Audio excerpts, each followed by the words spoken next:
What is going on out there, Junkie Nation? It's your boy Ken Sherwood. We're back with another great episode of Culture Junkies Live. Today we're going to be throwing it back to the year 1994, 25 years ago, and you guys just don't realize how much really great stuff came out in that year. So we're going to talk about that. We're going to talk about a few surprise announcements that we had come out today. We're also going to talk about Todd McFarlane and Spawn and some other really good stuff. But I'm going to introduce who's going to be on the show with me today. My two road dogs, the great Daddy Kuji and GQ are here. What's up, guys? Hey there, everybody. Nice to be back again. I hope you guys had a great, fabulous week. And video games for life. No. All right, yeah. Right. Yeah, glad to be here. Saying what's up to Tony Young over there in the chat. This man apparently has his notifications and whatnot turned on because he jumped on as soon as the show jumped on. So yeah, what's up, Tony over there in the chat, and also send some people, our way. But yeah, hey everybody.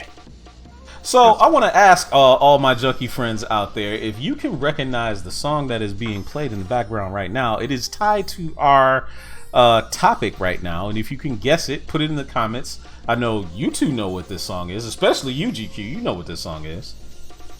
I don't hear a song right now, so. Oh, yeah, you should have heard me. You should have told me. I'm sorry. I do apologize. I ain't trying to get no YouTube strikes. So there you go. No, you can hear it here. You can hear it now, can't you? Yeah, I can hear it now. You recognize it at all? Anybody out there? If it would stop cutting out.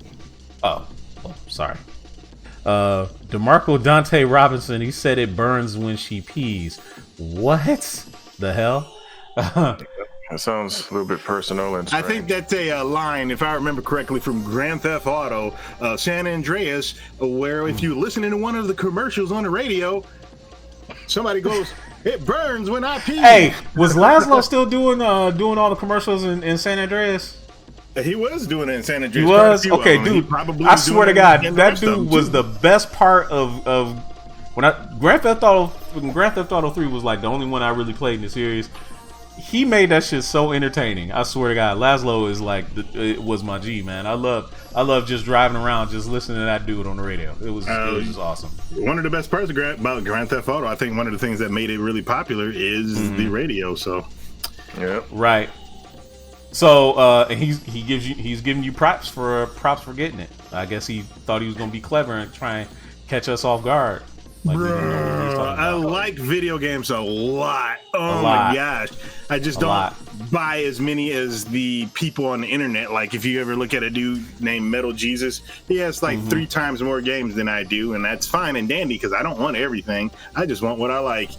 But I do look at YouTube channels about video games, read about videos. I've been doing that for a very, very long time. So he's calling you a legend now. He said, "Blue shirt guy, you're a legend." That's the great Daddy Kuji. Thanks. He says you're a legend. The great Daddy Kuji. Too bad you're not wearing a green shirt, because then you could have been a green shirt legend. You know what sucks about my t-shirt collection? I don't have very many green shirts as much as I love the color green. How the hell did that happen? How did that happen? I love the color green. Yeah, everybody loves the color green. It's color money. How did you not have a bunch of green shirts, though? That's what I'm tripping on. Yeah, it's for whatever weird reason. Whenever I go try to, buy t-shirts, not a lot of them come in green. I got one that's a green t-shirt that I like, and it has the faces of many of our favorite villains from back in the day, and their bodies are on top of like Reservoir Dog suits. So you got Shredder, you got Cobra Commander, you got Mumra, if I remember correctly. I don't remember the guy's name from Dungeons and Dragons, but I think he's on there too. And that's one of my green shirts, but I don't wear it too often because it gets lost in the vast amounts of black shirts that I have. Got a lot of black shirts.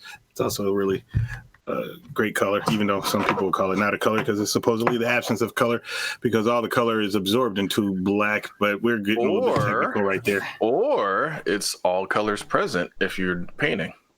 Yeah, that too. So black is both because it's powerful and awesome. Right. Except for that Vanta black Don't drive around in that. Oh my gosh. Yeah. One of the, I think it's the Frankfurt car show, BMW, or I forget exactly which one. Vanta Black is the blackest black paint, period. You cannot see curves when you're looking at this thing. Everything looks flat because it just absorbs like 99.9% light. It absorbs it all. And they're talking about putting it on a car. I think here's the thing, real quick. What's up to John P over there on YouTube? And Tony Young says that that was Wenger from D&D. Oh, Wenger! I never watched that show because it came on CBS, and I hate to say I didn't watch CBS cartoons. I think they had. You're a legend, Tony Young. You're a legend. You're a legend. He's a legend, most definitely. Right. But going back to the Vanta Black thing, I think it was a particular model of BMW. I think they were doing it just more or less as a publicity. Because let's be real, that car would get hit at night every single time. You wouldn't see it. You literally could not see it. Like, unless its headlights or taillights are illuminated, you would not see the car sitting there. Like, at all. It would basically be invisible at night. So I don't think that's gonna ever be street legal. Yeah, it's probably more than likely, like you say, publicity. Say that, publicity. There we go. So hey, my dudes, did you see kind of this thing that went on with Nintendo Direct today? We got this whole thing with what's it called? Super Smash Brothers, this little fighting game or whatever that they have. Yeah, I did hear some news about that. Actually, a few days ago, I heard a rumor, and apparently that rumor has been confirmed as true. Mm-hmm. Yeah, so obviously the secret that is not necessarily so secret anymore, but Nintendo Direct kind of did this video, and it was a very cool video the way that they did it. And they introduced the newest DLC character that they're working on for Super Smash Brothers, and it's someone from SNK that we know and we love, the great Terry Bogard. And I just loved what they did with the whole King of Fighters intro, like they did for having the invitation get passed around and everything like that. Seeing geese fall out the window was funny as hell, man. I'm not gonna lie, but seeing Terry Bogard being put into the game for Smash, I think is a pretty cool get for them. What do you guys think of all these characters like Terry Bogard being put into Smash? I mean, Terry's a pretty powerful character. Do you think he might upset the balance of Smash? I mean, I don't play Smash, so I wouldn't know. But what do you guys think? Okay, so like I love Terry Bogard. He's like one of my favorite all-time characters. You can check out one of my top 5s on the YouTube that we have. We do make videos here as well, other than the live show, and I did a top 5 favorite fighting game characters, and spoiler alert, he was my number one. I like Terry Bogard a lot. I don't think he's going to upset anything. I don't play Smash either, mainly because I never took it as a serious fighting game back in the day when we played it on the Nintendo 64.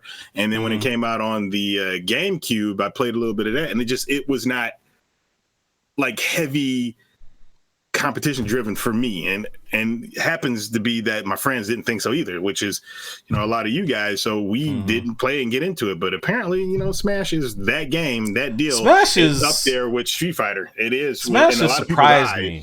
Honestly, I'm gonna be honest. Smash has completely surprised me with the amount of the community that has grown out of that. I mean, I guess it's natural when you think about it, because Smash was mostly played by little kids when they were younger, so this was their fighting game, much like Street Fighter 2 was ours when we were kids. It kind of just grew from there.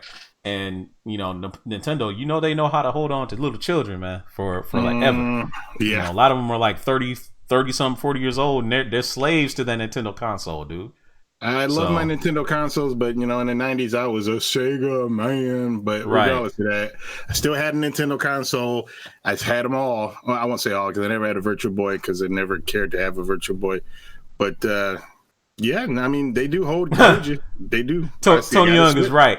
If this was the 90s OAV Terry Bogard from like Fatal Fury 1 or 2, man, forget about it. Smash, they might as well just wrap it up. Like, just forget about it. It's over with. So I wanted to ask you guys, what are the characters you think should cross over into Smash? Now, I think there was a rumor floating out there that Ryu Hayabusa from Ninja Gaiden was supposed to be in it as well, but that announcement hasn't come yet. But GQ, what do you who do you think? If I know you don't play Smash and you know it might be beneath you, but what are the kind of cool characters would you think would be pretty cool to see in a game like Smash Brothers? I mean, they could kind of open it up to a little bit of anything because, I mean, given the fact that they put, you know, Mac from Punch Out in there, they put, you know, Waluigi, you know, Wario and all those various characters in there. They kind of, the sky's the limit on that. And then to see them cross over with companies, you know, that have been around for a while, but used to be either their third party, you know, rivals. Not so much rivals. They're third party companies, or either their rivals in the sense of like putting Sonic in there from Sega. They can kind of do a lot with it. I don't know. I mean, has Mega Man ever showed up in Smash? I have no idea because I don't really play it. Because I mean, you already got Ryu and Ken. So I can't imagine that Mega Man is Mega Man is in Smash. Yeah, I thought so. I can't imagine that he's Mega Man is in there. Sonic the Hedgehog is in there. Yeah, Sonic was in there because I mean, Solid Snake. If I remember correctly, Snake is in there. Yeah, Snake is in there. So I mean, it's like they can literally kind of put a little bit of anybody in there, just as long as they just make them work within that play style. Terry, I'm wondering how they're going to make him more mobile because I mean, he's got Crack Shoot, he's got Power Wave, obviously, Power Geyser, but it's like Burn Knuckle, but it's got like that Rising Tackle. But here's the thing: what's going to be his recovery move to like get back on the stage? Rising Tackle. You know, I know, right? Yeah, rising tackle. Just all of a sudden, he's just gonna flip in midair and just do a rising tackle. That's if they that's put crazy. that in there, rising tackle shoot you straight up, Crack Shoot shoot you, you know, back over. So that's I guess true. He may be a beast if it's like that. So Fallen Marvel is like, as long as Goku doesn't show up in Smash, now he'd be one character I would think would be in Smash, would have been in Smash already, but I don't know. Goku in Smash? Goku and Vegeta in Smash? I just put Vegeta. Just put Vegeta. Yeah. He needs to get some he needs some solo love. He needs some solo love. Yeah. I would buy Smash if Vegeta ever got in there. I think I would just to play it. I'd buy it if it was cheap, man. Smash games, that's the problem with Nintendo games though that kind of bother me is like they do hold their value pretty goddamn well, except for a lot of games out on the Nintendo Switch Switch, the Wii and the Wii U. You can get some Nintendo owned properties for cheap, but some of them, like that Kirby game. Yeah, except for Kirby, but like for example, used $30 game. Right, but the Mario stuff, because most of it was re-release, rehashed stuff, usually kind of drops sometimes. Sometimes. Yeah, there's a couple of I think Mario Galaxy 2. No. Which one is that one? We saw it was $5 used. I think it was like Land for, what does it call that one? 3D World for Wii U.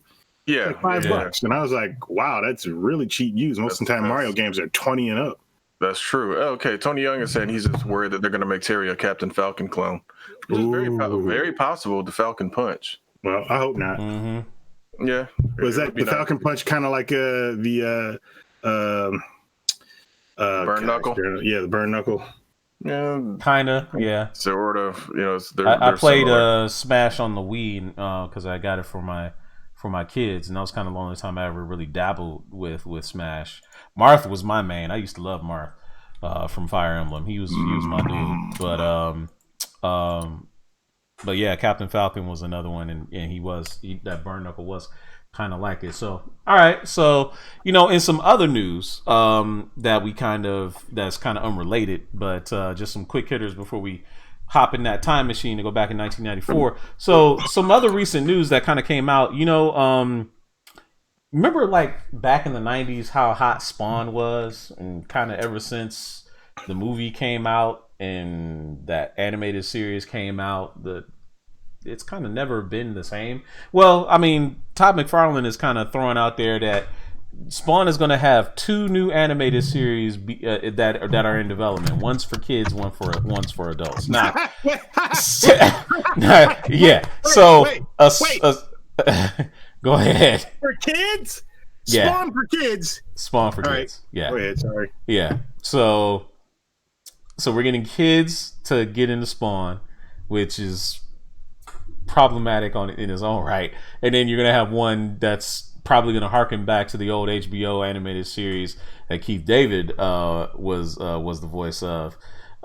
So my thing is this: Spawn ain't been popping like that since really the 90s. Like ended for me, unless you're like a super hardcore Spawn fan. Nobody's checking for Spawn like that. He's not even Image's best-selling character or most popular character, and he hasn't been in years. So I don't understand. I mean, look, GQ, help me understand the methodology behind Todd McFarlane being just this tease with new Spawn projects. I mean, what is it? I mean, it keeps him in the conversation. We've been talking about Spawn related stuff in one form or another because of him for the last 20-something years. So I mean, the guy, he created it. That's his baby. But I mean, I'm trying to figure out the Spawn for the kids thing. For the kids, because okay. Let's see. Going with his backstory, he was a former merc who was basically. At least according to the first movie, because if you go off the movie, that's what most people are going to know it from the original movie. He was a vicious, violent, dirty merc. Basically, he just did not care. Would just go in, take missions that nobody else would take, kill everybody. Come out, do his thing, go to the next mission. So it's like you take that as your base. Then, like you said, he goes to hell and becomes Satan's the general of Satan's army, basically, or offered that opportunity or whatever. And it's just like, I'm trying to figure out, how do you spin that into a kid's story? Because this reminds me back of when we were coming up and they had that RoboCop cartoon. It's just like, did y'all see RoboCop? What makes y'all think that that's gonna make a cartoon? So I enjoyed it though. No, I liked it. And the toys. I understand they did it, but it's like it wasn't exactly the most kid-friendly material to begin with. So it's like, how are you going to spin Spawn's story into a kid-friendly? Because there's nothing kid-friendly about it. The dude is a super duper hyper violent killer. Mercenary killer, and then he goes to hell and becomes a hell spawn. Right. So it's like what twisted weird way are they going to be like? Right, nah, man. Spawn's for the kids, man. I'm not understanding this. Tony Young is 100% right. Merc sent the hell, sold his soul to the devil to get back to his wife, and swears to kill the man who murdered him. For the kids. For the kids. For kids. Like what ODB used to say, Wu-Tang for the kids, man, for the children. No, not at all, but okay. Yeah. I don't know. That was weird. I have no idea why why he even thinks that was even remotely a good idea. So anyway, in some other news, so I don't know how you guys felt about the Tomb Raider remake that they did with Alicia Vikander. I kind of liked it. I thought it was pretty good. But in any case, it is officially moving forward with a sequel with the director of Kill List, Bill Wheatley. I have no idea what Kill List is. I've never heard of Kill List. I don't know if anybody's heard of High Rise, but both of these movies are described as disturbing / surreal movies. Okay, but this guy's name is Bill Wheatley. Ben Wheatley. He's a British filmmaker. Okay. He's not Wilford. He's not as awesome sounding name as Wilford Brimley, but I was just talking about my man today, Wilford Brimley. Wilford Brimley was like America's grandpa, dude. I don't get diabetes. He's like, it's just in case you have diabetes. He never actually said it like that. He was a diabetes. Mm-hmm. He always had a different way of saying it. But Wilford Brimley, like his voice was awesome, and then the fact that he was in an offshoot Star Wars movie was even more hilarious. Mm-hmm. So that Ewoks something in Fight for Endor or whatever. I'm like, Wilford Brimley? Why are you in this? Wilford Brimley?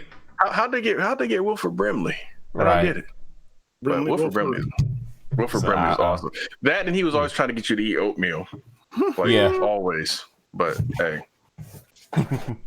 man, his fiber game was on point. Yes, it was. So, what do you think about the whole? I want to thank Angela and Julia Betts for liking the stream. Appreciate it. So, what do you guys think of the Tomb Raider, like getting a continuation? I mean, I know neither of you watched it. What were your reasons for not watching it? GQ, I can assume what yours is, but I'll let you. I want to tell you about. Well, hold on. I said I'm going to assume, but I want to hear it anyway. So I want to hear it anyway. Assuming again. The whole point was just to stop assuming things, because I own the movie. I saw the movie. The movie could have been better, obviously. But I mean, it's it is what it is, because I saw it in theaters, and she said it's Angela, not Angelia. Angela's. Oh, really? It's Angela. Oh, it's not. Okay, it's Angela. Even though it's spelled Angela. It's spelled Angelia.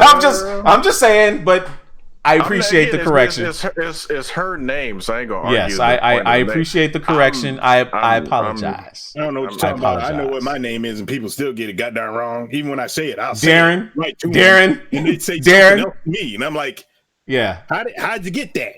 But wait a minute. Right. Okay, wait. I'm curious though. Wait, A-L-I. So the I is silent. Apparently. Interesting. That is interesting. Well, welcome to the show. We thank you for tuning in. We do appreciate you being here. Thank you for liking the stream. So, Hand of Omega says you didn't like it because it wasn't bouncy enough. Is that true? It's just the film. The film itself, if you go back and watch it, it's just like, it's like they're trying to take the little elements of the new games and put them in there, and it just doesn't really work. It's like, feels manufactured. Yeah, it just doesn't work. And then then they present her as this, I don't mind her being rebellious. That's fine. Lara Croft has always been kind of a rebellious character, period. I mean, that's kind of the way she is. But the way they approached the story in that particular movie, it just could have been done better. And then they had to have her meet up with her dad and all this other stuff. It's just like, okay, you're trying to take little bits and pieces from the game, but then the way you're putting them together just doesn't work. So, yeah, it was what it was. So we'll see what they do with the next one. Well, for me, I didn't watch it because I wanted to play the video game first, and that's a bad thing to do when you get a back catalog like mine. I mean, I started playing it because I got it for free on Xbox One, and I turned the goddamn thing on, and I started playing. I was like, oh yeah, this seems actually going to be kind of cool. Well, I'm going to finish it one day. And then the movie came around, and I was just like, oh, I kind of want to watch that movie, but like, if they're actually trying to do that video game, because I saw something on the internet was saying they actually took scenes from the video game, stuck it in the movie, something you don't hear about too often. And then I just said, you know what? I'm not going to play it until I watch the movie. I mean, play the video game the other way around. Yeah, I got you. And again, I'm all for nods and various things to the subject matter and the source material. Just like they tried really hard in Resident Evil 2 to recreate that helicopter moment. Why'd you mention that movie? They did okay, but it could, and again, for the time, I guess, whatever. But it just certain things just should stay in video games, and certain things should stay in movies. Yeah, I mean that's how it is. Not everything translates very well on screen that might work in a video game. So they have to take liberties. I understand it especially when you mention Resident Evil 2. So my man is still hurt about that. He's still hurt. He's so hurt. I think he's over it. Over it because I understand it whole entire now. But when I think about the memory, it's just like, yeah, I was expecting, I was disappointed, I moved on, and I became a better movie watcher because of it. My honest opinion. He sounds like a guy that went through the 10 stages of grief. Yeah. Dude, I was having dreams about Resident Evil 2. Who the fuck has dreams on how good a movie's gonna be? Dumb stuff. I was dreaming about this movie. Wow. Wait, hold on. Wait. You were expecting it to be good? I was, because I saw bits and pieces, and I was like, you watched the first Resident Evil movie, it's like, oh, they didn't do anything from the video game, and then this is what we got. We got a brand new character, blah, blah, blah. Then you start seeing the trailers, like, oh, it's taking place in Raccoon City. Oh, shit, there's Jill Valentine. Oh, shit, Nemesis. Okay. So that partially, subconsciously, we do a little bit of digging here. This is partially why you don't really watch trailers nowadays, right? I don't really watch trailers. Just like Tony Young, you are absolutely right. That's trauma right there. That's some deep trauma. We need to hurry up and get that couch for the agency for the podcasting studio, so you get your Freud on. Get your Freud on, right? Oh my gosh, I'm sorry guys, because I'm still looking at the Nintendo Direct, and they just showed Sonic and Mario, the new There's another Sonic Olympics game. But not only did they have the 3D mode, they got the 2D mode where they took the graphics from the respective old school stuff and playing it. Looks like, what was that game that came out? Track and Field? It's looking really? Yes, like you're playing with. Oh, okay, I gotta watch that. Okay. 16-bit Sonic. Okay, I gotta watch that. Okay, all right, I'll give that a watch. Okay, so all right, let's. John P, you're wrong. Not 9 out of 10 video game movies are horrible. That's not true. 10 out of 10 video games are horrible. No, it's not true. No. The first Mortal Kombat was good. And then Silent Hill was good. Yep, Silent Hill was also Silent good. Hill was pretty good, actually, now that I think about it. Yeah. And then Street Fighter, the animated movie, was good. I mean, technically that counts, I guess. It is a feature-length film. He didn't say nothing about He did not. You are correct about that. You did not. Fatal Fury, the motion picture was good. Mm-hmm. So there you go. Yep. No, you're absolutely right. So anyway, guys. I'm always right. That's what I was born that way. Yeah, here we go with that. So... All right, so let's hop in the time machine. Let's go back to 1994. Think back, that was when I was 16 years old, or I was turning 16 that year. GQ had just graduated high school, or was about to graduate high school. Yeah, you just started high school. I just started high school in '94. Just started high school. And plus, you have to remember, in '94 was the year that I graduated, but I started my senior year in '93. Yeah. So. Yeah, there you go. Yeah. So, but there was a ton of really cool stuff that came out in 1994. So let's revisit, the best movies from 1994. So I'm just gonna rattle off a list of movies. The top selling. I'll do a top 10 list of the top selling movies of 1994. Number one at the list right now is Forrest Gump. Came out in 1994. Was the top movie of that year. Right behind it was The Lion King. Number 3 was True Lies, the absolute classic Arnold Schwarzenegger movie. The number 4 is The Santa Claus. A bit of a surprise here. Number 5 is The Flintstones, the one with John Goodman. Yeah, number 5 was The Flintstones. Total domestic gross of $130 million. Yeah. So number 6 was Dumb and Dumber with Jim Carrey and Jeff Daniels. I mean, look, Jim Carrey had probably his greatest year in 1984. Like, that was his breakout year. That was the year that he really kind of made the leap into superstardom. That year, 1994. Number 7, Clear as Present Danger with Harrison Ford playing Jack Ryan. Number 8, Speed, classic Keanu Reeves movie. Number 9, The Mask, another Jim Carrey movie. And it's the second of 3 Jim Carrey movies that are in the top 20. And number 10 was Pulp Fiction. So that's the top 10 domestic grossing movies of 1994. But 1994 is littered with a bunch more. So out of this top 10, what do you guys think about it? Obviously it's been a while since we've, kind of revisited the gross of these movies. What's the most surprising, or what stands out to you the most out of all these movies? Surprising that it did well is Flintstones. Yeah, I recall going to see it. Nothing in that movie stood out to me because I think, as much as I liked cartoons growing up, I didn't watch too much of the Flintstones because I don't know what was it about it. It just didn't. I guess mainly because we were kids. We didn't care. It was the Honeymooners. That and the Jetsons. I didn't really watch too much of those, but I did see the movie of it, and it was like it's okay, Well, go back and watch Halle Berry in it, Yeah, there you go. Look, who is that? Who in the hell is this man? What is it? Who the hell are you, dude? Yeah, who's this guy that just jumped into the stream, man? Who's this guy? What's up, man? Megashawn has come back from the dead. This guy hasn't been on the stream in like 2 years.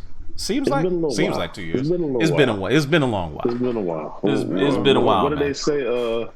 Number 2 on your dial, but number 1 in your heart. Can you dig it? This guy. So I don't know how much you heard of the list of top 10 grossing movies in 1994, Megashawn, but what kind of stands out to you of the top 10 that is out here? So we got 1 Forrest Gump, 2 The Lion King, 3 True Lies, 4 Santa Claus, 5 The Flintstones, 6 Dumb and Dumber, 7 Clear and Present Danger, 8 was Speed, 9 The Mask, and 10 was Pulp Fiction. What stands out to you the most out of hearing that list? Well, I am a slave to the aesthetics, so I gotta go Arnold number 1. I gotta go True Lies. The combination of him and Bill Paxton together is probably some of the greatest things that's ever happened on film. After that, from a comedic standpoint, obviously. That, probably Clear and Present Danger, Speed, The Mask, Forrest Gump. Obviously not in that order, but it definitely was a great year for film. Flintstones aside. Yeah, man. Like revisiting that movie alone, right? So we got John Goodman as Fred Flintstone. I don't even remember who was Wilma. Was it what's her name from Big? I think it was Elizabeth. I forget her name. But Rosie O'Donnell was. Well, Rosie O'Donnell was Betty Rupple. Like Rick Moranis as Barney. Like back then, that was like probably perfect casting when you think about it. Having Rick Moranis be Barney, that makes sense. Yeah, but True Lies was just everything about that movie was just perfect too. It's just that movie was just perfect. True Lies was done just really, really well. Yeah, I mean really that movie was just like the whole premise of it was cool. The that honestly was one of the first times I remember a film using an actual editing effect or editing trick to actually like sell. Like when they gave him the sodium pentothal and he had to, basically tell the truth. And then they get to that part and she's like, "How long have you been a spy, Harry?" It's just like I remember sitting in the theater like that was just cool that they did that because any other time they would have just had it, just come up as this. Here's the question, and the entire audience reacted to that in the theater that I saw it at. So I mean. True Lies was just a really well done movie, and I'm really mad that it never got a sequel. Like that's one of any of Arnold's films that needed to have a sequel with him and the entire cast reprised their roles would have been that. It's way too late now, obviously. Way too late. That would have been a really cool movie to see get a sequel. Also, big shout out to the most violent Disney movie that came out that year, Pulp Fiction. The Lion King. Pulp Fiction, dude. Oh, way more violent. Just kidding. But looking at that list, like I've seen all of those movies except the Santa Claus and Dumb and Dumber.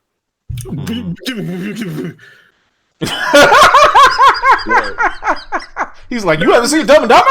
I'm just surprised. I can understand not seeing Santa Claus. I did see that movie. It's another one. But Dumb and Dumber, that movie, gosh, remember before they used to use what's the term? When rolling on the floor laughing out loud, you type it out a roastal or whatever.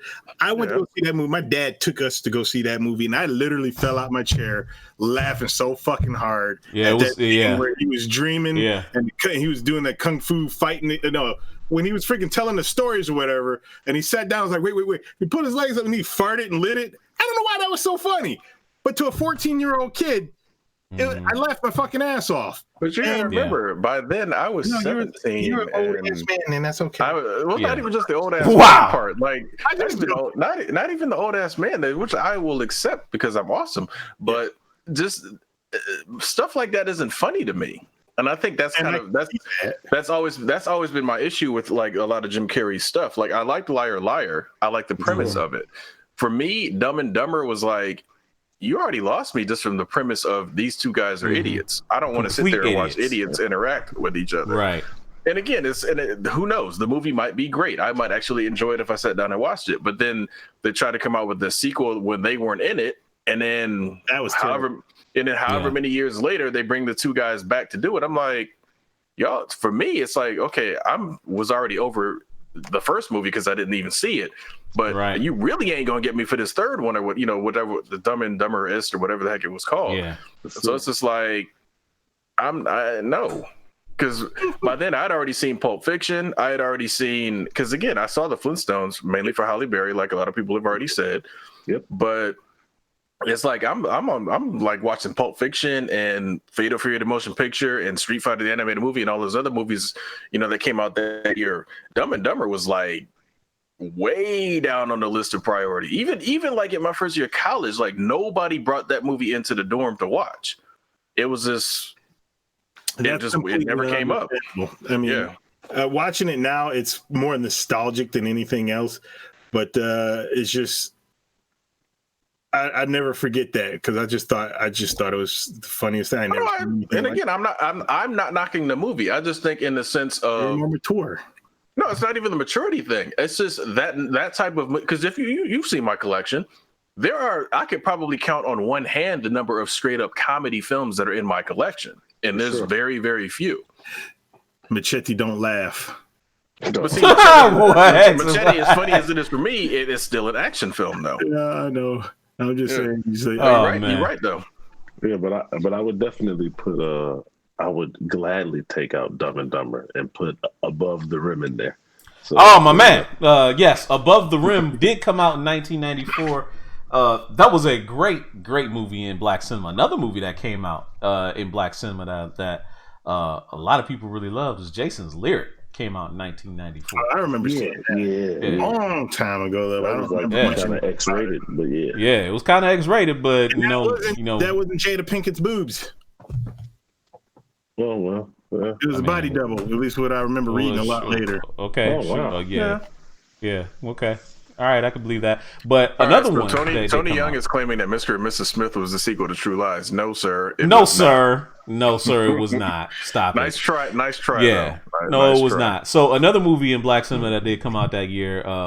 Keenan Ivory Wayans is a low down dirty shame. Oh yeah, I just watched that a few months ago. Yes. I rewatched that, so I haven't seen it. I still love that movie, and that's the type of cinema that I am missing from black cinema. It's just a 100%. Movie starring black people that could be white people, 100%. And you don't care. 100%. And I was like, why? Where did he go?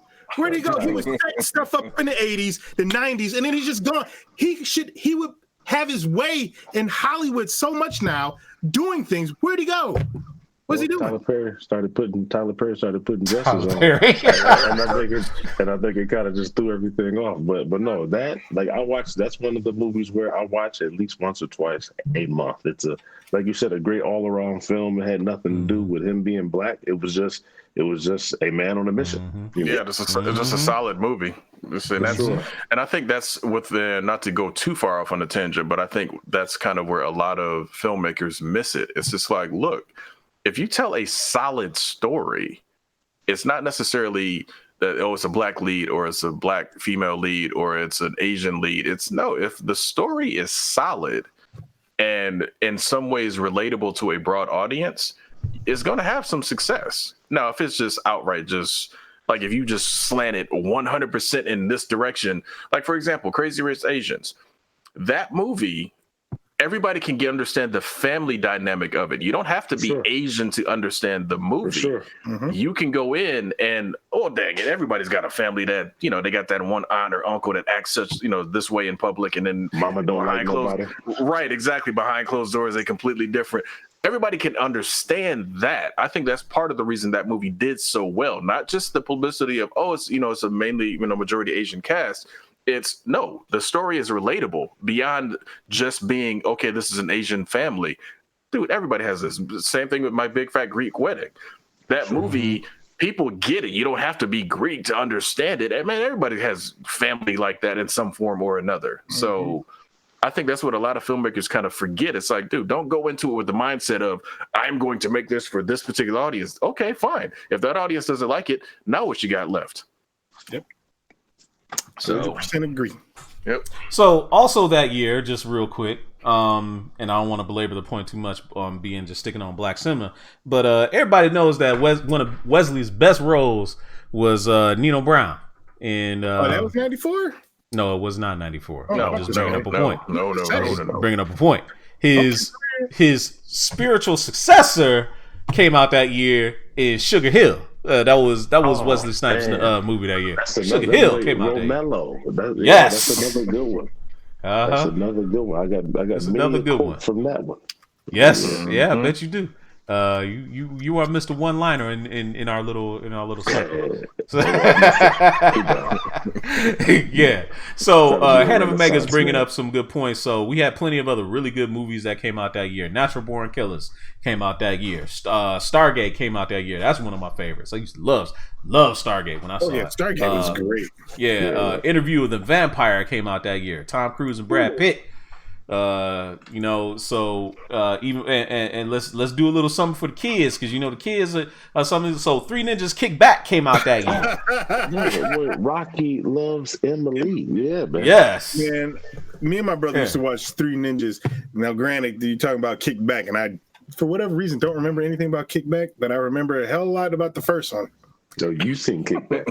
Oh no, I've seen it. I know, I've seen it, dude. I even watched that stupid one with Hulk Hogan in it.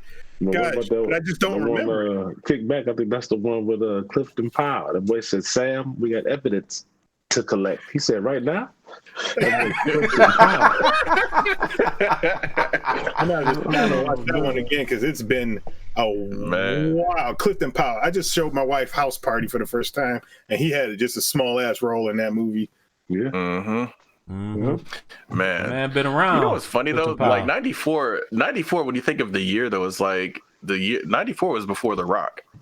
Yep, right before The Rock. Like that's so weird to even think about that. It's like he didn't show up until 2 years after that. Yep. Like what the heck, man? This is weird just to think about how far back that is. Yeah. So another one for the kids, and I know Mega Sean loved this one. D2 The Mighty Ducks came out that year, 1994.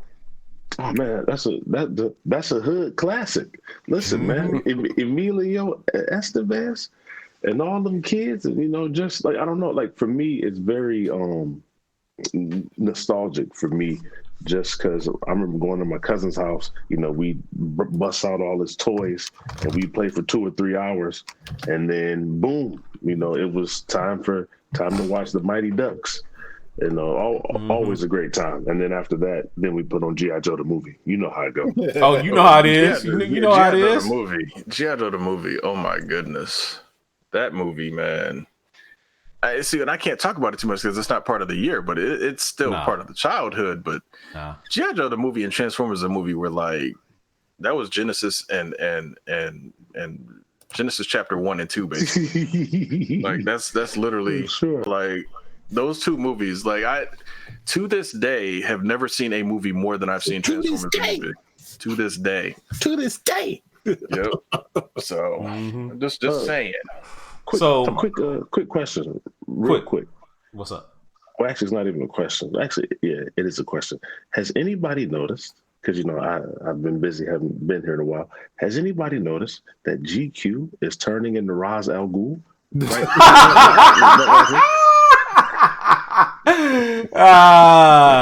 Yeah, no, I noticed. I just wasn't pointing it out, but yeah, I noticed. Okay. I noticed. I'm supposed. It's to distinguished. Turn It's distinguishing. That's all. The head of the dragon. Yeah, it is.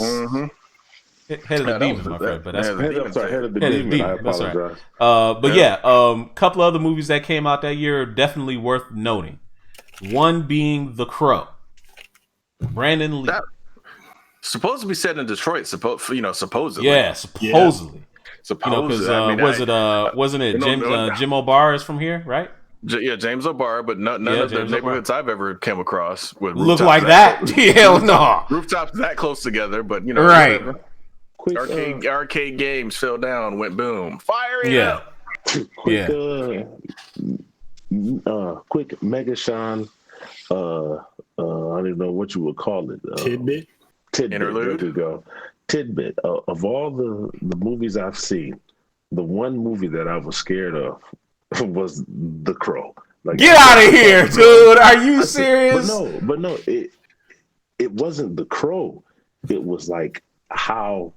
Like it was, remember when they busted in his house? The cinematography that kind of did it. No, it was just like how he was created. Like it wasn't him. Yeah. It was just that scene of him, being tossed out, and being robbed. I don't know what it was, but yeah, it was for like 2 weeks. It felt like it was possible. Oh, right. Yeah. I got you. But it felt a little too visceral. I got you. And that was the thing about that film though, because it's like I get it. It's like, okay, it was violent and it was like, but the whole that whole crew was like so over the top. It's like, dude, y'all really think Detroit is that bad? Right. It's like y'all it's like, yes, stuff happens. It used to be the murder capital of the world, all that other stuff. But it's like, y'all really think like a group just rolled into these people's house, raped a girlfriend, beat the heck out of the boyfriend over some tenant complaints, because that's where the whole thing started. It was like, some complaints about the conditions of the building. I'm like, wait a minute, man. And then threw him out the window? Right. And then threw him out the window afterwards? What? Beat them all up, raped the girlfriend, killed her, threw him out the window. I'm like, okay. And again, from your point, yes, it is very possible. I'm not saying that it's not. Yeah. But it's like, that was like, dude, they were acting like Detroit was like a war zone, man. I'm like, dang. But wasn't that era already kind of over the top? Like, what was that Ice-T movie? What was that, with Dennis Leary and Judgment? Man. Hold on. You already went way past the pale because you put Ice-T and Dennis Leary in the same movie. There's no top. They already started on top of the pot was already boiling over. They started on top of that, and they were like, okay, let's start going. Yeah, so, but I mean, but during that time, it was just very, I don't want to say dark, but very gritty. Yeah, film. No, it was definitely gritty. No, no, without a doubt. I mean, the Crow was super gritty, and I get it, but it was just like, I'm like, okay, yes, there's probably some real messed up, crazy people that live in Detroit, especially back then, even now, whatever. But like, they made it seem like everybody was on bath salts, man. I'm like, I'm like, these fools sitting here swallowing bullets, like doing shots, and then they have like that one crazy girlfriend. It was carving people's eyeballs out, and then you got the guy over there putting eyeballs on the fire and sniffing in smoke. I'm like, what part of Detroit is this take place in, man? I'm like, what? Hold on. I was bothered by that movie. Yeah, it was way over the top. I'm like, okay, now granted, maybe if you had set this in some of them crazy back parts of the French Quarter in New Orleans, I might have believed this. But I've been through various parts of Detroit. I ain't never seen nobody look like they was doing all that stuff, man. Like that was. And Hand of Omega brings up a great point. Crow 2 was ridiculously over the top.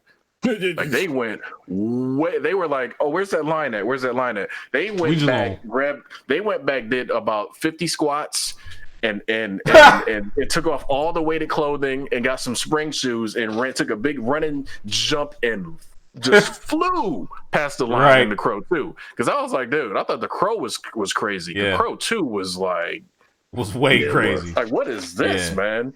But no, you 100% right though. Like the Crow was super duper gritty. I enjoyed it, but it was like you could tell this was a comic book because it's like, dude, y'all are going way extra with the crime in Detroit. Because I'm like, I'm sure there's probably some devil worshippers probably in the city, but damn, that's okay. Y'all way past. This is way beyond that.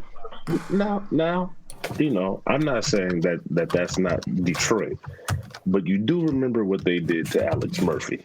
So, but that was supposed to be the future. Yeah, potentially. That was in.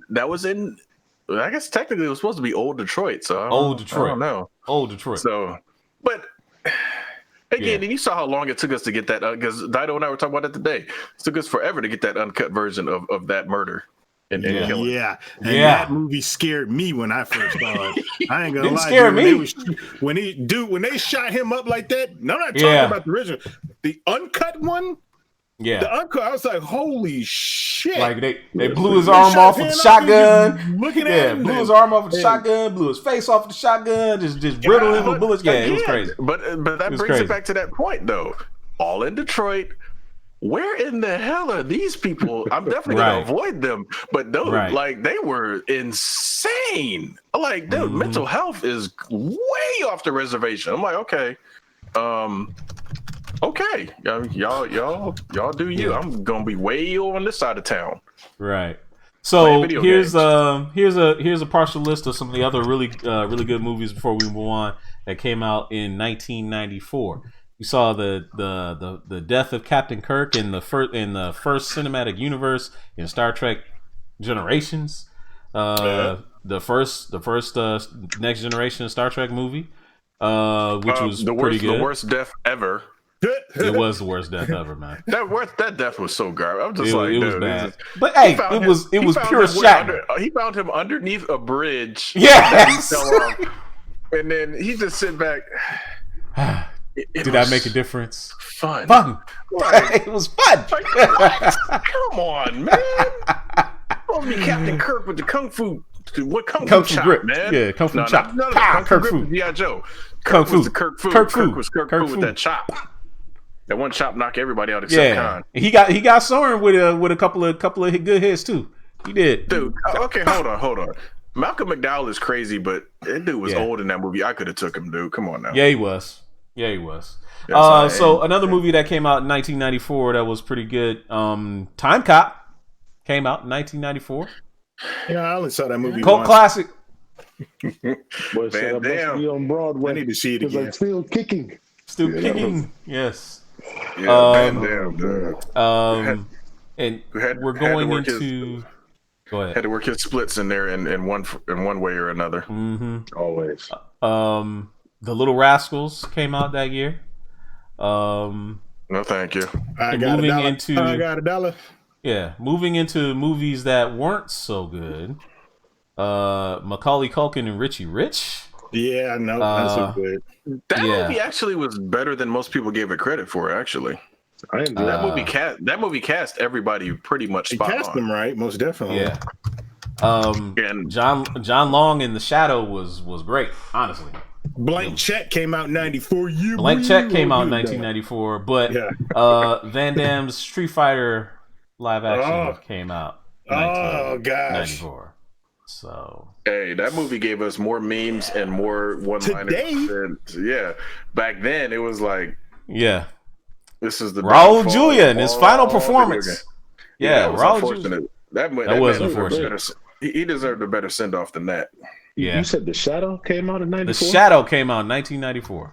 Listen, Shadow. Whenever you get a chance, you have to ask Super Nerd Plus about him running around his house dressed up as The Shadow. Oh man. You know we will. One of his favorite movies. Oh, yo. Yes, I'm definitely going to give it to him. Okay. Bring that shit up. There he is. Oh, there he is. Okay. Hold on, real quick. Out of the chat, Hannibal Omega said that out of all his life on the bridge, the captain of the bridge, the captain went out on the bridge. Yeah. So he got wow. Hannibal Omega got his joke in for the evening. Hooray. Yeah. Super nerd. All right, how you doing, sir? So I'm doing wonderful. What's this about? Running around dressed as the Shadows? Yes, I did. I don't know how Megatron still believes that. Believes it? Remember that I did that. It was in confidence I told you that. Okay. Y'all left one off. Leon. Yeah, the professional. Yeah, we left one off. The professional. You're right. Yeah, dude, there was so many. There's so many great movies that came out in 1984. Yeah, Gary Oldman, so many great movies. Jean Reno. All right, and a very young Natalie Portman. Yeah. So the best games of 1994. 1994 was probably, a lot of people would consider maybe the golden age of video games in a lot of ways, because of the amount of systems that we had out. The arcades were still flourishing in 1994. And PC gaming was also going as well. The Game Boy was going really strong. The PlayStation had debuted in Japan in December 3rd, 1994. So there was a lot of really great things in 1994 that happened in regards to games. Like, one of them is the very first Tekken came out in 1994. Oh, yeah. Tekken number 1 was the first one that came out in 1994. I remember GQ and I, we were when we used to go play at the party store across the street from our high school. Tekken was in there, and we were like, because most of the time they always had Street Fighter in there, so Street Fighter always stayed in there. Paul kept it in there for us, but he brought Tekken that one year, and we were like, man, what is this? It's like it was 3D fighting game. It was actually kind of fun too. Everybody was picking martial law because he looked like Bruce Lee. Everybody was martial law was just unstoppable. That dude was so freaking awesome. Everybody was picking martial law back then. Martial law. Not a lot of people were picking Kazuya. That's why. Yeah. And then Paul Phoenix was. Everybody assumed, oh, he's just like Ken. He's wearing a red dogie and everything, but he's got this funky high top fade. What's up with that? So yeah. So Tekken came out in 1994. Mega Man X came out in 1994 for the Super NES. Mortal Kombat 2 came out in 1994 for the SNES, for both the Genesis and the SNES. Westland Mall, put your quarters up. Yeah, them were the days, man. So, what's some of your best memories from some of the best games that came out in 1994, guys? I have to say, like, going to Westland Mall, and Megatron can attest to that, when he's had the arcade in there, and when playing Mortal Kombat, Street Fighter, just in that, and it was like everybody's crowded around that one arcade trying to go against each other. And being that dude that you finally get your chance, and you end up getting your ass kicked. But just being around, because I was a young kid, being around the older kids who be in the arcade all day playing those games, like, I get a chance to play Mortal Kombat 2. You know what I'm saying? It was fresh. It was live. Everybody was just in competition with each other, and that was like the best part of those games. It had new moves, and like, remember the first Mortal Kombat was kind of stiff. Then you had different stuff elements in the second one, and that just brought more excitement to it. So that's why that whole era, the whole 94, oh man, just chills on my spine. Well, I'm sorry, Super Nerd, for being that gatekeeper that was always the guy beating your ass whenever you... Yeah, because your damn older kids, there's always that one dude who just whipped everybody's ass. By the time, when I came back for summer breaks, because I was driving, and I had no compunction about driving to any arcade that had any game that I wanted to play. Back when Tilt was still around, 2-story arcade inside of Lakeside Mall that sold every single game that was on the floor, was actually put up for sale, had a price tag on it. So that arcade, rich motherfuckers were buying it. Hey, that was the time when Capcom was like ruling shit at the time. Capcom, in general, like fighting games, wasn't it? Capcom did a lot of different type of games, dude. Yeah, Capcom used to be on the back in the '90s. Capcom was on top. Yeah. Yes. Around that time, Truly on top of their game. Yeah. Because wasn't Captain Commando came around that time, right? Yep. No, So Captain Commando came out earlier than that. all right, but Super Street Fighter 2 came out in '94. Darkstalkers came out in 1994. Super Street Fighter 2 came out in 1994, which was the first appearance of Akuma. Came out in 1994. Alien vs Predator came out in 1994. Let's see what else we had. Donkey Kong Country came out 1994. Earthbound, Earthworm Jim, Doom 2, the second Doom 2 came out. Super Metroid came out in 1994. Sonic and Knuckles, Sonic and Knuckles, and Sonic the Hedgehog 3 both came out in 1994. Oh yeah. Let's see, Donkey Kong Country came out in 1994. Bubsy 2, don't nobody care about that. Bubsy. Hell no. Beavis, one of the hardest games ever on the Genesis came out in 1994, and they just announced a remake not too long ago for this and Aladdin. The Lion King came out in 1994 on the Genesis. That Lion King game, that game is some bullshit. I knew he was going to say that. I thought you was about to say Chicane the Forever Man. I thought you. That was Megatron's game. That was Megatron's game. He's a swear by that damn game. That and Pickle Cubicle are some of the greatest games ever created. You really like Chicane? You're gonna have to show me how to play that game. I'm running around, I don't know what the hell I'm doing. Listen, if y'all don't know, me and Megatron grew up together. He swore by that damn game when we was kids. Like, dog, if you don't, that damn game was. I didn't like that damn game. I want to sit down and play through it for real because Chicane has always been one of those games I got in my collection and I popped it in once or twice. But I was just like, okay, what the hell am I supposed to be doing here? Right. So a couple of really awesome platformers came out in 1994 for games. Castlevania Bloodlines came out in 1994. And Contra Hardcore came out in 1994.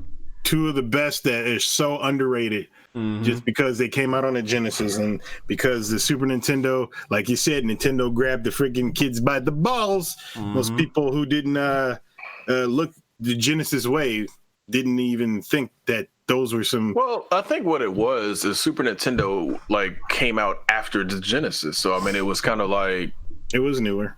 Yeah, it was newer. So I mean it's like they had that opportunity because Genesis competed with the original Nintendo and then the Super Nintendo. So it was like Genesis does what Nintendo doesn't. Well, yeah, when Nintendo. However, the 32X was again. This is way further down the line, but the 32X shot themselves in the foot big time. That was just a bad idea all the way around. Because it came out in '94 in Japan. Oh, actually, the 32X came out in '94. So yeah, it shot everything in the foot. Like, oh gosh, hey guys, let me come out with a system, but I just got my system. Yeah, exactly. Wait, I got a question. Could this? I mean, it probably wouldn't work because I remember the power base converter, which could make the Master System games playable on the Genesis. Could you have a Genesis with a power base converter, a Sega CD, and a 32X all hooked up together, or would they not work? I could have swore that they actually made it that way, where it was wasn't it like a 4? No, I'm thinking of Sega CD. That's what I'm thinking of. I'm thinking of Sega CD. I guess I don't think it would work. I wonder if there's a way to make it work. I think that'd be an interesting Frankenstein monster. Yeah, because remember when back then they had the Genesis, you could stick 32X on the top. You had it sitting on the top of the Sega CD. Yeah, on top of the Sega CD, and it looked like it was this massive behemoth of a game system. Back then, yeah, I remember that. Then you had all them power bricks that you had to find a way to connect together. So it's and the thing is, and it's no knock against Sega, because again, Sega brought us tons of great memories, but it's just sometimes I just wonder, okay, you got engineers and designers that none of them ever hook this thing up and plug it in and see just how ridiculous all of them chords were. And then I think Dido, you said you found somebody that made a chord that just skip all this, one chord to rule them all, basically, that connects all of that stuff. So I mean, it's how is it that somebody that doesn't even work for Sega came up with that chord, but y'all didn't think about that back then? Right. It baffles me. What's up to Big Ed in the chat over there on Facebook? He said Sega Saturn had that Die Hard game that he liked. So, and I agree. That was Die that Hard 94? game was awesome. It wasn't 94, but that was one of the games that brought in the creation of QuickTime events. Yeah. So out of all the games that I was gonna ask you, everybody, out of all the games that came out in 94, give me your absolute favorite that you remember playing that game that year, and give me like what you feel like was the absolute worst game to come out that year, like of all the games that came out that year. So I'll give you one, and Megashawn probably will be right along with me with it, right? So 94 was infamous for being the very first year that NBA Live came out. NBA Live 95 was 94. Listen here. What's up? Yeah. You ain't gotta say it. Yeah. It was a classic.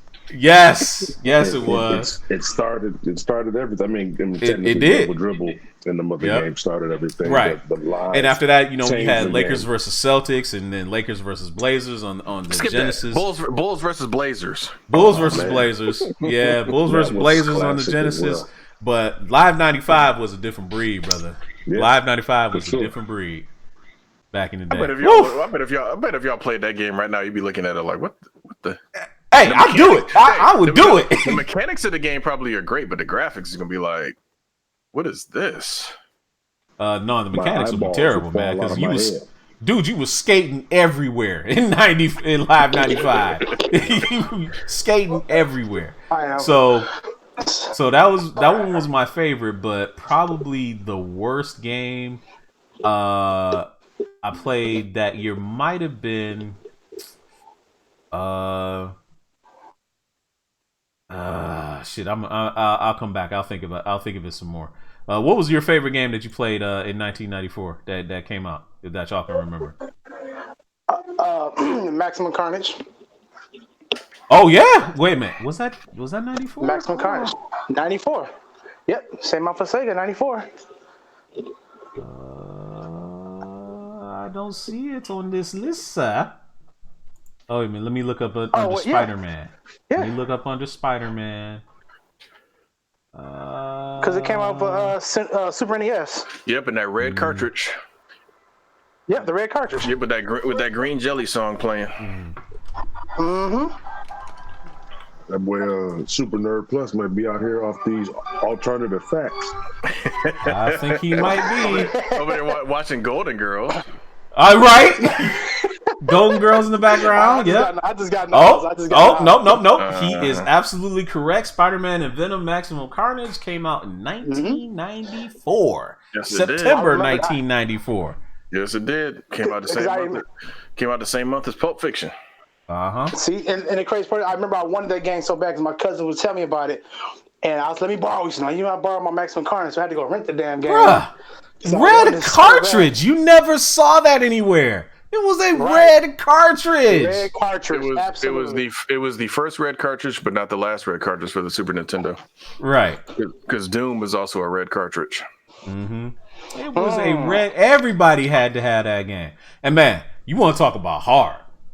Maximum Carnage was hard. That game actually wasn't that hard. You play it by yourself. It was hard. It was not about it. You just had to be strategic. Right. I think the only part that I probably was hard was when you get to the back of the building, you have to fight that giant ball sack or whatever the fuck it was. Ball sack. I don't know what it was, but after you get past that part, then you're fine. But the only part I kept dying at when you had to fight Doppelganger and Shriek at the same time. Mm-hmm. And I think that's why. Yeah, again, you had to know when. To, strategic, yeah. Exactly. You had to know when to fold them. Exactly. But no, one of my favorite games, of course, of '94 was Super Street Fighter Turbo because my namesake was born. And then quickly guest starred in X-Men: Children of the Atom as well. Yes, he did. Also like Donkey. Did that come out '94 too? It did. No, it did not. X-Men Children of the Atom came out in '94. Okay. Okay. It came out in Japan in '94, but over here in '95. So So technically, it counts.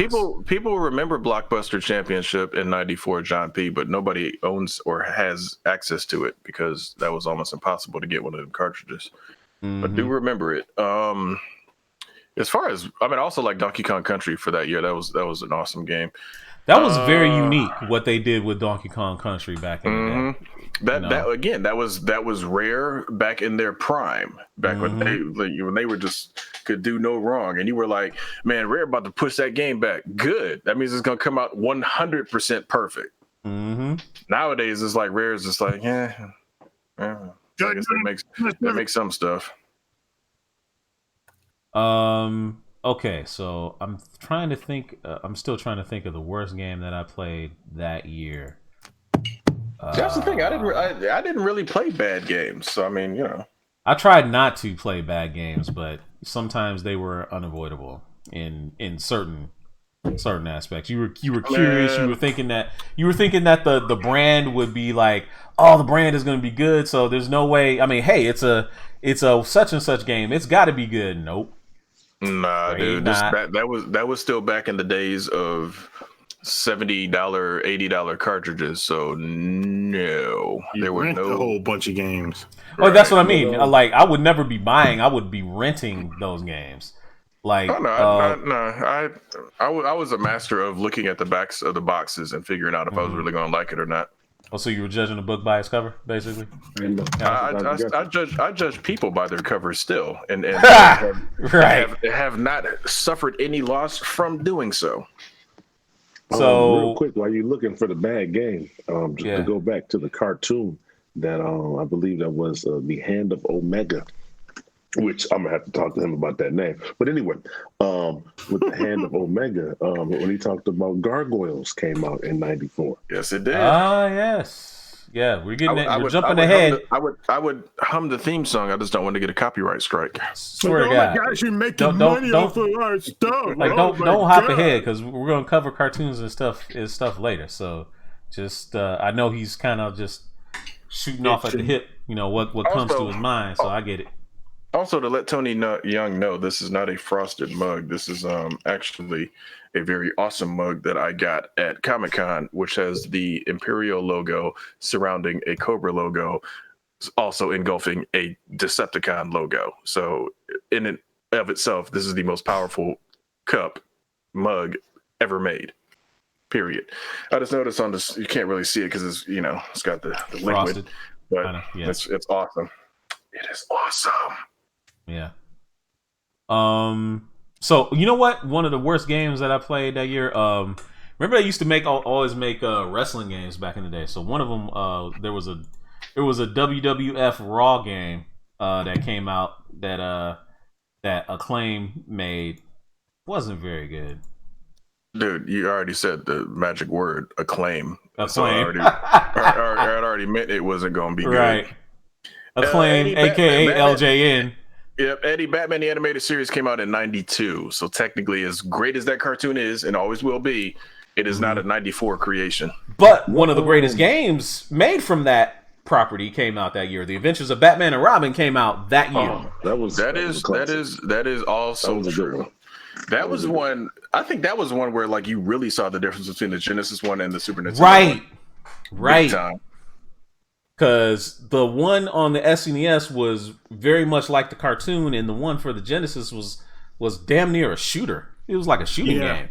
It was kind of like Gunstar Heroes or Contra. Yeah, but you had people that loved the Genesis one way more than the Super NES one. They were just different because, like, I love the freaking Super Nintendo one. That's the one I played the living crap out of, and I didn't play the Genesis one up until a lot later. But that game on the Genesis is a technological feat. It is something that it's like, holy crap! Just some of the stuff they're doing with the graphics in it. Like the Super Nintendo one looks like the cartoon, which is great. So, it's a platform, looks like the cartoon, and I love the heck out of it. But then when I start playing this game, I was like, wait a minute. The Genesis is not only doing scaling and rotating, you got these big ass. That's a game. When we get our streaming going there, GQ, that game right there. We're gonna have to power through that one, and it ain't easy either. Good. It definitely wasn't. I found the game. I found the game. Okay, hold on. While you finding the game, Hand of Omega is set him straight on something. He says that mug doesn't seem quite evil enough. Can you add Slytherin symbol to it? Now, hold on now. You're assuming that the Empire, Cobra, and the Decepticons are evil.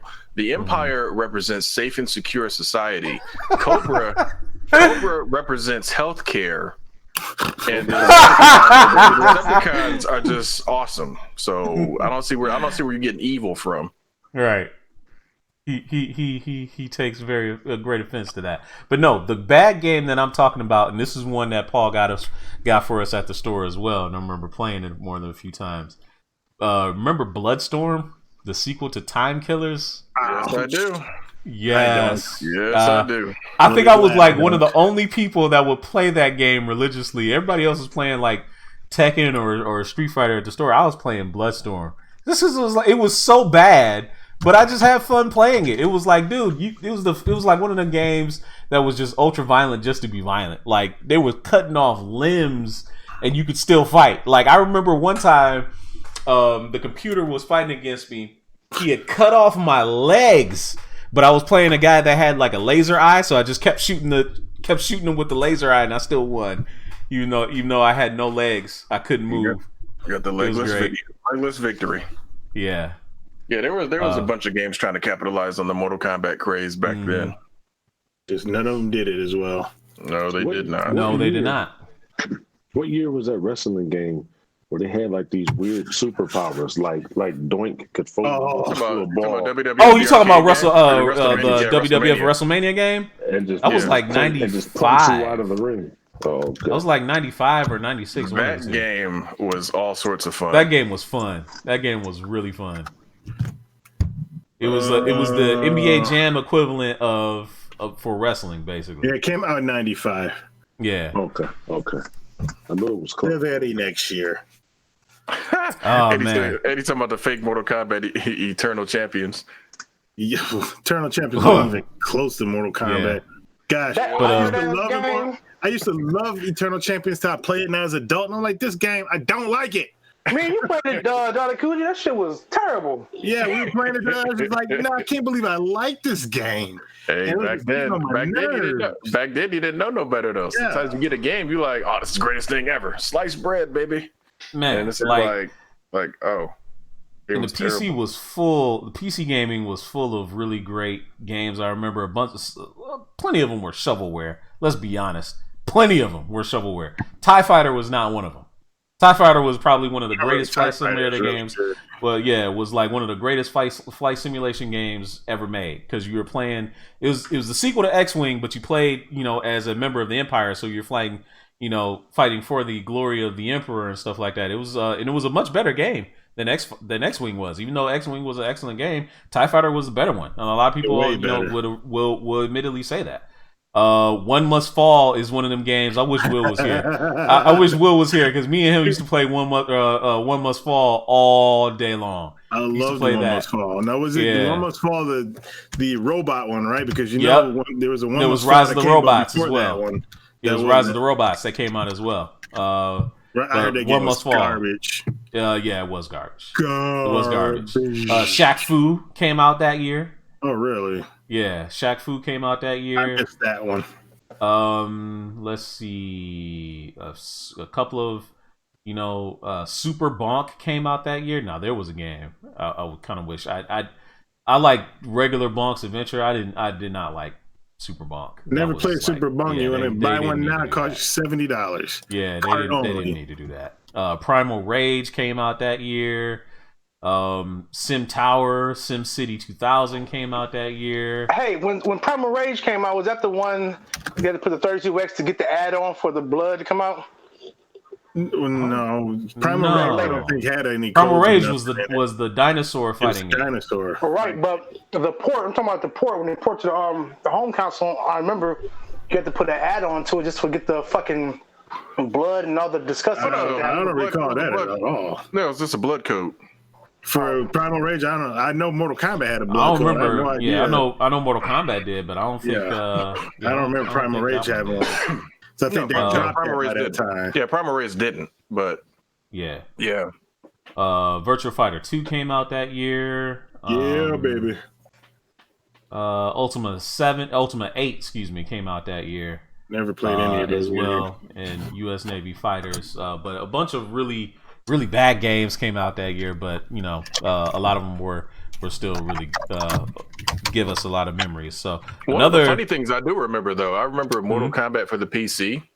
Mm-hmm. You had in order to play the game, you had to put in codes from the instruction book. Mm-hmm.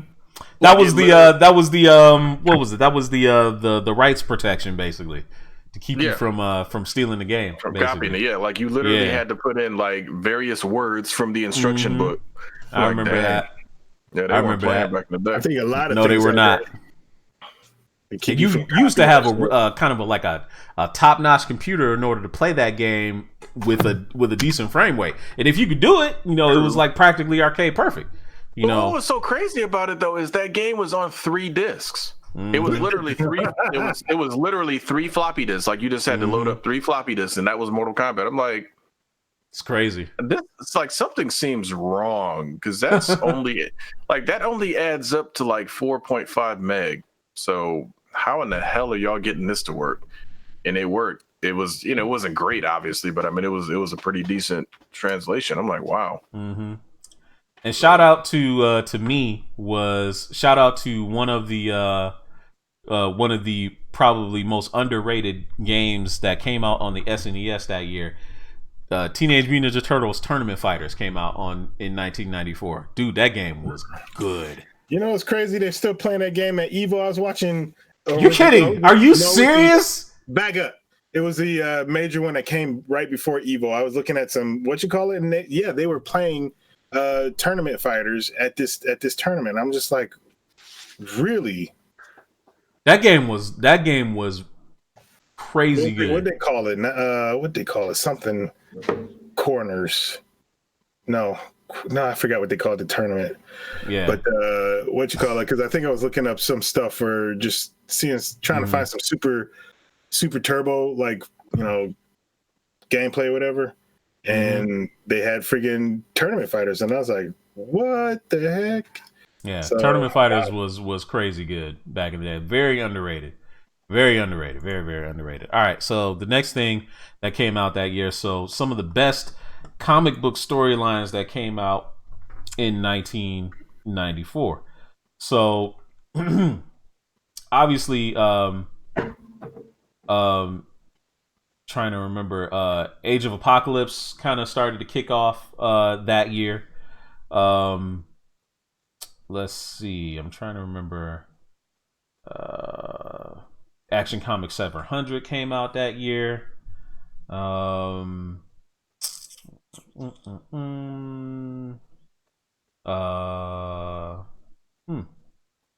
whole ass Clone Saga. Was that in 94? I believe so. Let me take a look. Yeah. And Sin City. Sin City was in 94? Okay. Mm-hmm. So super nerd. What's Blanche and Dorothy up to? Yeah, let me turn this shit you down. crazy. Yeah, there's some wedding reception. Eddie said Death of Superman. Was that around? That was 93. He returned in 94. Oh, okay. He returned in 94. Yeah, he returned in 94. 93, he died. Okay. Couldn't even stay dead more than a couple months, huh, Superman? Oh, wow. This guy. I'm just saying, because I mean, the whole big somebody finally beat him to death, and then he's just gonna come back anyway. I'm like, okay, but didn't even have a chance to miss you. Kyle Rayner became the new Green Lantern. That came out that year.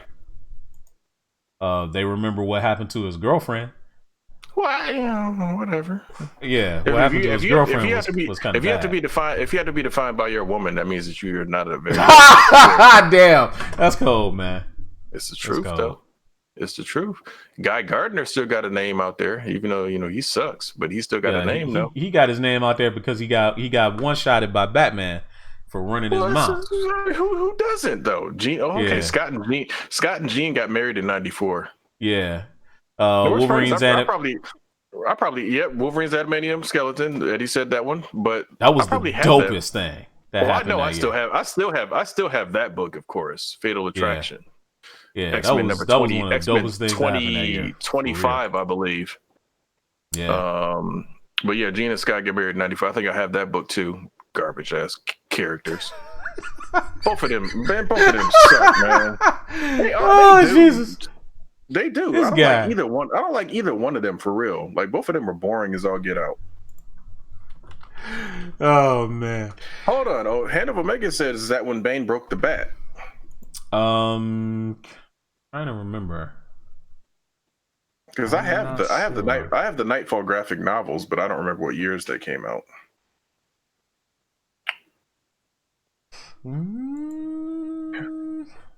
Oh yes, I was wondering what would break first, your spirit or your money.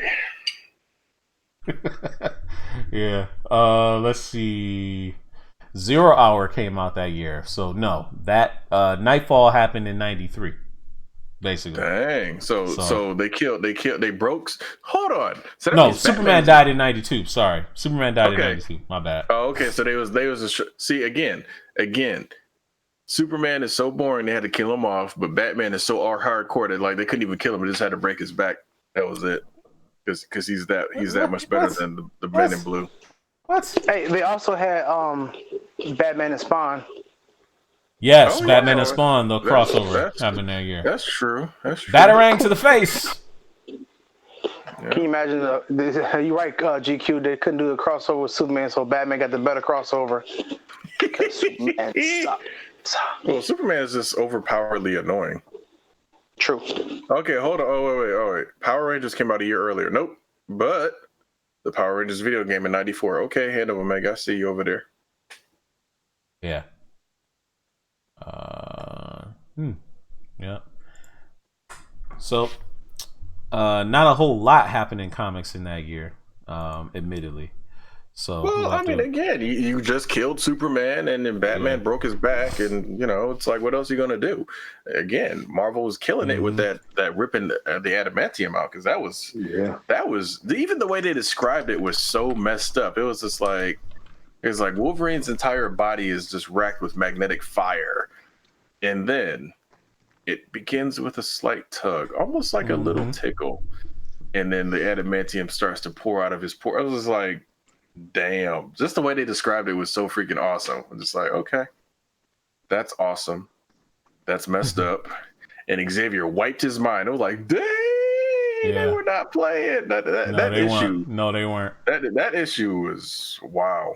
That one was pretty hard. That one hit hard. All right, so here's a list of let's move on to some of the best TV and cartoons from that year.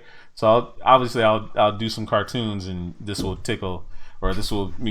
kind of make us remember some of the stuff that we saw back then. So one of the first ones at the top of the list is Highlander, the animated series, came out in 1994. Boo.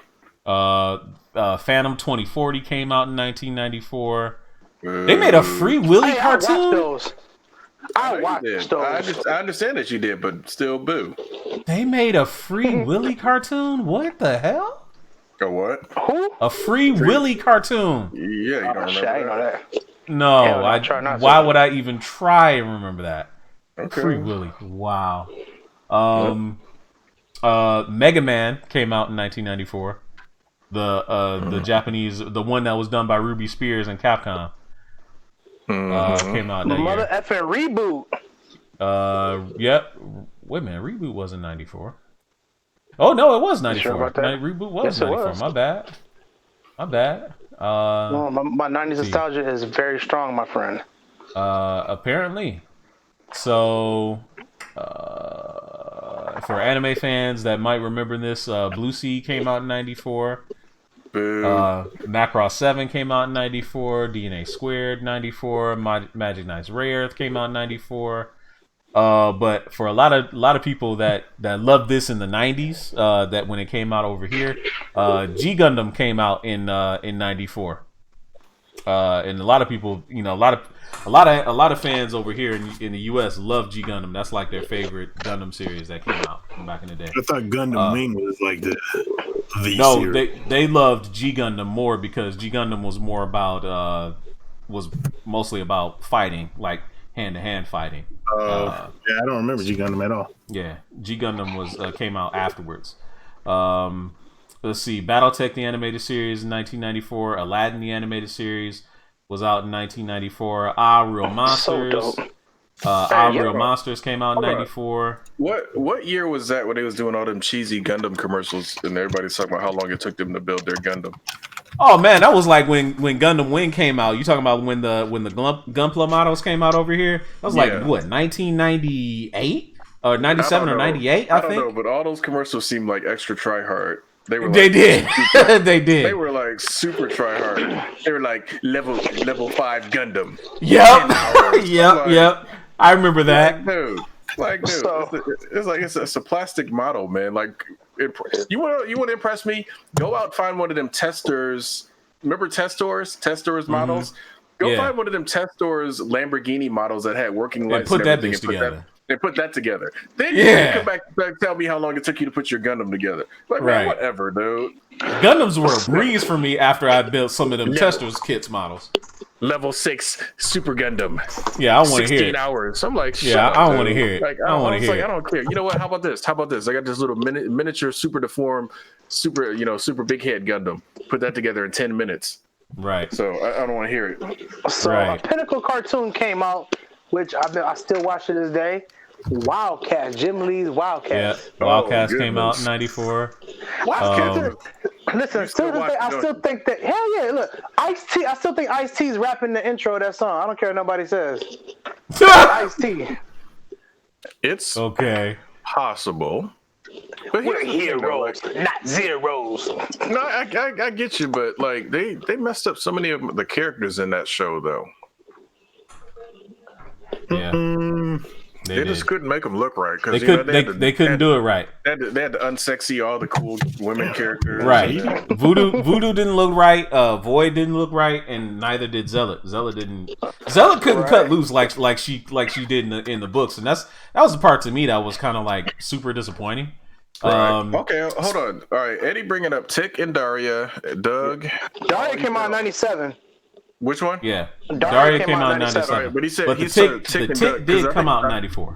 Yeah, the Tick came out in 94. The Tick was awesome. Yeah, the Tick came out in 94. Street Sharks came out in 94.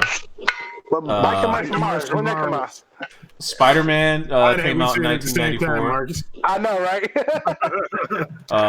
Dexter's Lab and Powerpuff Girls did not come out in 94. That was like 97. So Biker Mice from Mars 93.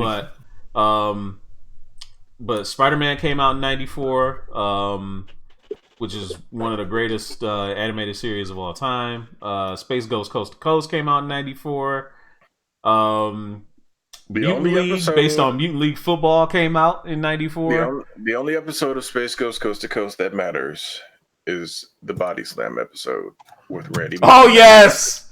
With Grandpa, yes, with Macho Man Randy Savage. With Leonard Ghostal. I think that one was funny, but the one with Bjork was funny because that was his wife. And he kept that one I thought was hilarious, too. I understand, but...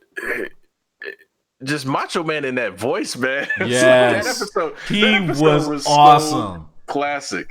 And he was going off on Raven Simone. That's what made it even funnier. Yeah. He's like, you ever take one of your friends and put them in a headlock until their eyes bulge out of their head? I was like, dude, that was hilarious. That episode was awesome. I don't care. Yeah, it was. And then we got the, I don't know if I think it came out 94, Ultra Force. No. Was that 94? No. 95? No. That was 994. You was all over them Wildstorm and Image books, huh? I was, yeah. I see. Yeah. So actually, Ultra Force was Malibu, defunct. Yeah, it was Malibu, which has now been bought by Malibu was a spinoff of Image and all them other independent books that came around back in the day. Tony Young wants to know, when was Conan the Adventurer? That was not 94, but Conan the Young Warriors came out in 94, which was Ultra Force was 94. Exo Squad was also earlier than 94. That was wait. You said Ultra Force. You said Ultra Force was 94. Yep, December 21st, 1994. Oh, right again. Oh, Right on the tail end. Yeah, it's not even listed. Okay. It don't matter. It's in there though. Yeah, I hear you. I hear you. All right. Ooh, creepy crawlers. Remember that cartoon? Oh God. I remember the cartoon. I remember the cartoon and the toys. Yeah. Yeah. Mainly because of the toy. So we already mentioned Gargoyles. Both Fantastic Four and Iron Man came out in 94. Get that rapping man. Yeah. Yes. What's old girl's name? What's old girl's name? He's rapping. I don't even remember. I mean, I got it on my Plex, but I don't even remember. And on and on and on. Yeah. Oh man, that joke was. It didn't even matter who he dedicated that song to. It was bad. The song itself is legend. Yeah, it was bad. The song itself is legend. It was bad. It was so bad. So bad. Again, memes and stuff back in the day just were there. We just didn't have the internet to really hype them up like they are now. Mm-hmm. Yeah. Because holy crap, there was so much meme-worthy stuff back then. Man. Yeah. When did Captain Planet come out? That was 92. Oh, okay. Well, I was never really a fan of Captain Planet until Don Cheadle played him. When Don Cheadle played him, then Captain Planet became interesting again. Of course. Well, Megatron over there all quiet. Yeah, he's just sitting back. He's trying to act like he didn't watch cartoons. That's what it is. No. I was sitting here singing that Conan song to myself. Were you seriously? Look at you. Give us a few bars then, brother. Go ahead. Conan, the adventurer. Conan, the strong. Hey, you know you sound like with that Conan. You sound like Batman when he was singing. Yeah, he's singing "In My Blue." Right. Hold on. Guess what? One of the cartoons you guys forgot all about that came out in 94, and I know you all watched this. Spot Cats. Highlander. I mentioned that was the first thing he said. That was the first thing I said. Oh, you might have been first thing I said. You might have been frozen. I didn't. Yeah, that was the first thing he said. I didn't watch the Highlander. No, hold on. But Megatron, you a little bit too mellow with that code. You singing it like Ray Charles, like that right? Conan the Adventurer. Everybody in the house is asleep, so I'm just. You're trying to chill. Hold on. You know, Conan the Adventurer. No, I'm about to wake everybody up. No. It just to hit you up, like, because I remember that song now that you sang it, but it was like Conan the Adventurer. And it's like that like the one dude that was saying Conan, like he just wanted. He said it with conviction. No, I understand. He was saying it was serious conviction. I was like, dude, like he was making sure that if you just happen to be in the kitchen trying to fix yourself a peanut butter and jelly sandwich, and Conan the Adventurer was about to come, he made sure that he scared the hell out of you. That like, hey, damn it. Conan about to start. You better hurry up and slap that jelly and peanut butter on there real quick and run back into the room. Conan. I was like, dude. That was the best part of the show. Was that song? Yeah, because the show itself is like, I mean, it was what it was. Because again, it goes back to you're taking R-rated material and trying to make a cartoon out of it. It's just like, okay. Yeah. So yeah. Yep, Tony Young, 100% right. That dude was tearing up the sound booth. Yeah, he was making sure that you got back in front of that TV screen. Yeah.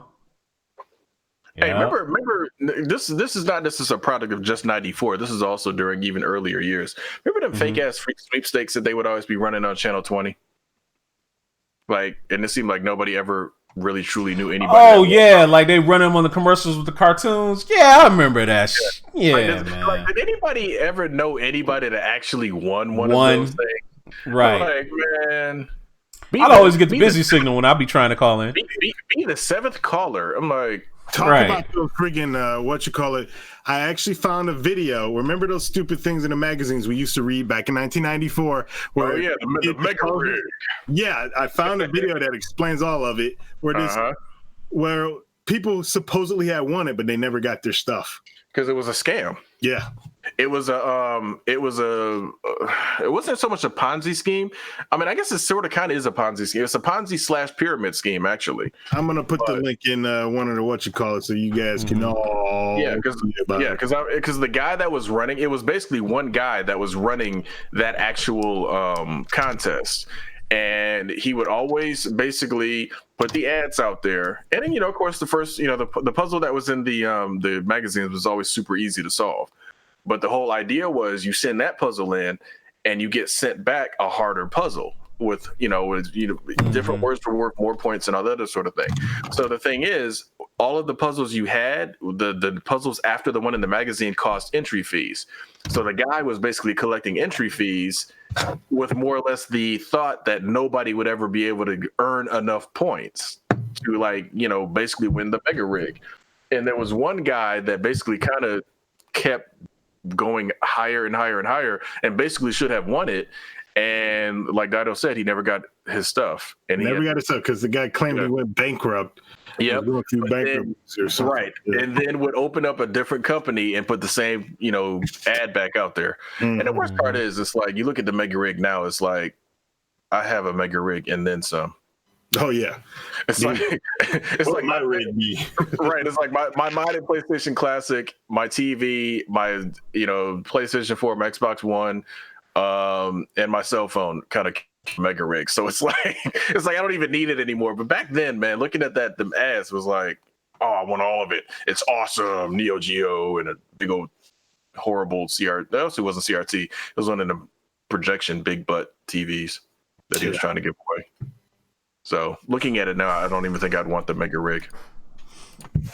All right, so check it out. So we got a bunch of TV shows that also came out that year. Obviously, some of them we did watch, some of them we didn't. I'd be remiss if I didn't mention the legend, or I shouldn't say the legend, but one of the most popular, TV series of all time came out that year. Friends came out that year. You actually didn't have to say that at all, because I don't think anybody. I don't think anybody on this show panel or even in the audience watched Friends on purpose. That's a challenge. Little brother did. Yeah, that's my a challenge. Little Chris loved Friends. I don't know what is his thing, but he loved. He was crushing on Jennifer Aniston, wasn't it? I don't know, but he would come to my house. Or he wanted or he was crushing on Lisa Kudrow, one of the two. Or Courtney Cox, one of the three. That has to be a reason. Oh, Tony Young says he never actually watched it. Somehow, I don't know. Again, nobody really watched that show on purpose because the show didn't make no sense. Mm-hmm. The show logistically made it. So, Hand of Omega. Go ahead. I was going to say Hand of Omega did bring up another one that we all probably watched and definitely wanted to watch. Carl Lumbly in Mantis came out that year. Mantis was dope. I wish they would. I've never seen anything like that. Black, basically black Tony Stark / superhero with a flying car and stuff like that. It was cool. It was really cool back in the day. Viper. John P. brought up something called Bump in the Night. I'm not familiar with that one. I'm not familiar with that one either. Yeah, it says the stop motion green monster cracking jokes. So that sounds very Crypt Keeper light. Okay. Yeah. Let's see. The TV show Weird Science came out, which was kind of like a riff on the movie. Came out on USA. I love that show. I did love that show came as out well. Too. Duckman came out as well. Weird Science. Where on Earth is Carmen Sandiego came out that year. Where in the world? Nope, not the game show. Nope. Where on Earth is the I was singing the TV show, the original TV show. Yeah, Where on Earth was the cartoon show. Yeah, Where on Earth is the cartoon show. Where in the world? The TV show. No, the TV show. TV show with that doo-wop band singing her theme song. I was singing that one. Yeah, that was one of the best shows because that was ever. That was one of the best shows ever. Anybody trying to say some white folks ain't got no rhythm and can't sing, they need to go back and watch that show. That was my show. Watch that group. Right. Where in the world is Carmen Sandiego? Right. They had that dude with the bass. Was dope. Right, and not only that, it was like take us to commercial. It was just like, dude, these guys are on point. This is awesome. Yeah, Lynn Thigpen with the chief as the chief, you know, checking in every single show. Dude, this show was great. So Sister came out that year. Hold on, real quick. If we was gonna recast Carmen Sandiego, like who would play her? Because I mean, you didn't really ever see her. They came out with a Carmen Sandiego cartoon not too long ago. Han was showing me. Yeah, Where on Earth is Carmen Sandiego? That's the one I said came out in '94. No, I take Agent Carter. Oh, you talking about the one that was on Netflix, right? I believe so. Yeah. Yeah. I didn't watch that one. Say Agent Carter. Who? The lady You talking about Haley Atwell? Haley Atwell would make a good Carmen Sandiego, but yeah, she would. She would make a good Carmen Sandiego, and then I would cast her friend. I'd cast her friend Rosalita Los Angeles, and I'd pick Priyanka Chopra. James Fithian said Emma Stone. Man, you crazy. You crazy. Emma, no. You mean that Tony Young said Sigourney Weaver. Are you kidding me? Sigourney Weaver. What? Y'all trying to cast movies that nobody want to watch. Damn. Oh, Tony Young did get the name right though. Rockapella. Yeah, that was the name of that group. Rockapella. Yep. He said red hair Emma Stone. Red hair Emma Stone, blonde hair Emma Stone. I don't care. No, absolutely not. Haley Atwell looks way better in a trench coat. Way better than her. Way I ain't gonna better. lie. If I was Cap, I would have been like, peace out. I'm going. Yeah, you would. Yeah, you would have jumped back through time too, brother. Peace out. I'm going back in time. But he's like, Cap was like, I'm about to get my dance and a kiss. So Sister came out that year. New York Undercover came out that year. Go home, Roger. Yeah. New York Undercover came out that year. New York Undercover. Oh goodness. My So-Called Life came out that year. Viper came out that year.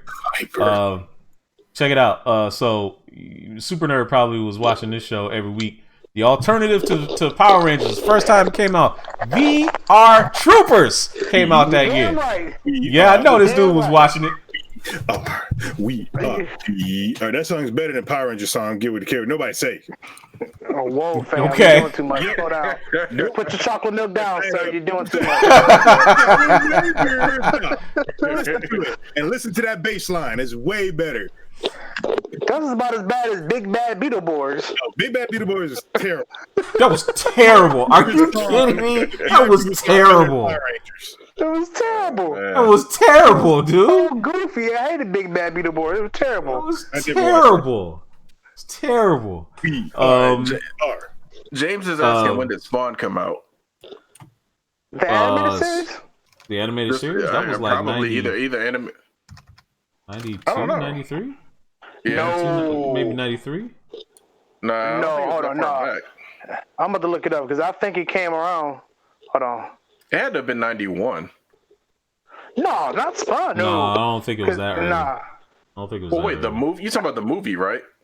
The movie came out in 96. 95, Okay. 96, I believe. 95 I could see, but 96. But the cartoon. The cartoon came shortly after. Mm-hmm. Right. So let me see. I'm trying to find it. Either way it goes, it wasn't 94. No.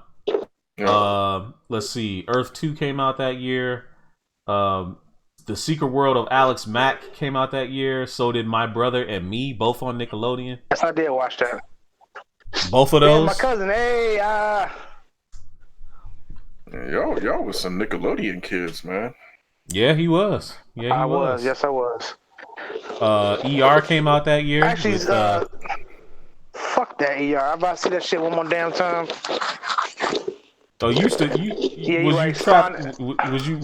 watching the reruns on TNT? Because they used to wear them bitches out. No, that was her. No, she watched that shit on fucking Hulu, and I'm like, man, you turn that shit on. Oh, Stephanie was watching. Okay. Yeah, and she got the damn box sets, but she chose to watch it twice. Okay, so Spawn Animated Series came out in 97. Okay, that's fair. Oh, the one on HBO? Came out. Yeah. Because it came after the movie, dude. Right. It came way after the movie. Huh. And it was really well done. Absolutely. Really well done. Sir, I don't think Actually, CSI would appreciate you sprinkling crumbs onto the deceased. I take that back. Spawn, the actual movie, came out in 97, and the cartoon came out in 97 as well. That's what I said. Oh, okay. Yeah. It still came after. Right. Okay. So in their misguided attempt to create a Power Rangers clone, USA Network created this. Oh, the tattoo, whatever. Oh. Tattoo, Beverly Hills Tattoo. I just posted that on our yeah. Tattoo teenage alien fighters from Beverly Hills. Beverly Hills came out in 1994. Did you really? I really wish you hadn't. Oh, that was so garbage. That joke was so much garbage. My Secret Identity starring Jerry O'Connell was great, but that was back in 1990. I think that came out. I loved that show when I was a kid. Mm-hmm. Yeah.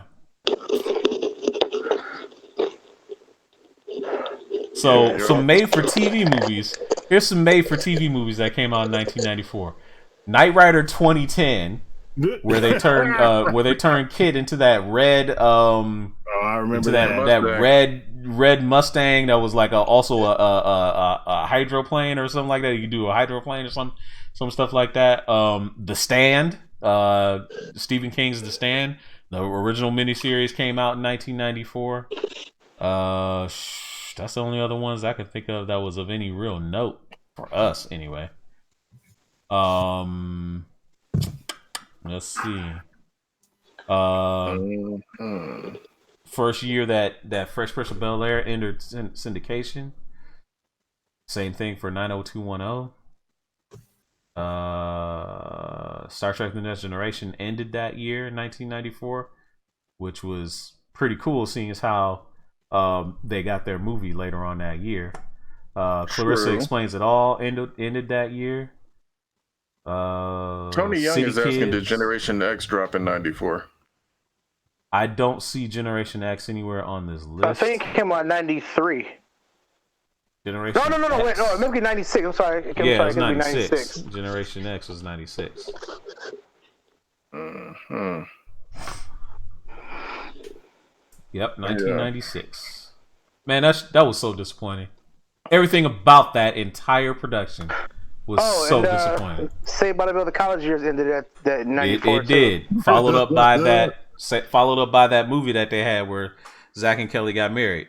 You know that was, which is on Hulu, by the way. Yeah. You know what they mentioned something about I guess Mark Paul Gosselaar was on Extra or something with Mario Lopez again, and they were talking about maybe doing some kind of reunion show with all of them where I guess they're growing up or something like that. I wouldn't want to see that necessarily. Not necessarily. I'm good on that.